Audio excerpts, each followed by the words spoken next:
Okay guys, welcome back to my channel Telugu tech info. ఈరోజు మనం ఎంసెట్లో 35 to 40 మార్క్స్ వస్తే క్వాలిఫై అవుతామా లేదా, అలాగే నార్మలైజేషన్ ప్రాసెస్ అంటే ఏమిటి, నార్మలైజేషన్ ప్రాసెస్ తర్వాత మనం మార్క్స్ గెయిన్ అవుతాయా లాస్ అవుతాయి అనే దాని గురించి అయితే తెలుసుకుందాం. ఓకే గైస్, ఇప్పుడు మనం నార్మలైజేషన్ అనే ప్రాసెస్ని అర్థం చేసుకోవడానికి దీన్ని అయితే నేను 4 స్టెప్స్గా విడదీశాను ఫ్రెండ్స్. ఫస్ట్ స్టెప్ వచ్చేసరికి మనకి ఇంట్రడక్షన్ అని చెప్పుకోవచ్చు. ఈ ఇంట్రడక్షన్లో మనకి అసలు ఎంసెట్ అనేవాడు నార్మలైజేషన్ అనే ప్రాసెస్ని ఎందుకు యూజ్ చేస్తాడు అనే దాని గురించి అయితే చూద్దాం.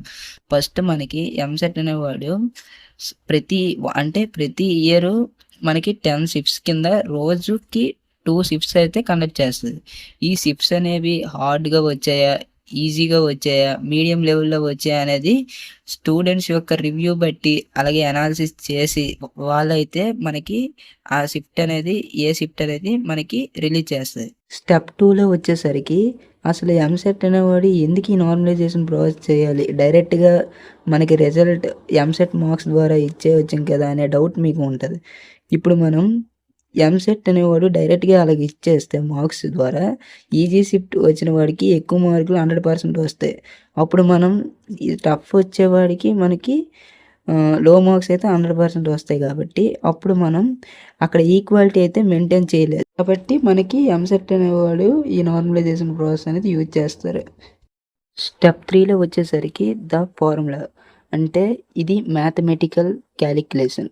ఇక్కడ మనకి రా మార్క్స్ అంటే మనకు వచ్చే మార్కులు అలాగే సెషన్లో ఇచ్చే డిఫికల్టీ లెవెల్ బట్టి ఎనాలిసిస్ చేసే మార్క్స్ ఆ రెండు తీసుకొని మనకి యావరేజ్ అయితే తీస్తారు.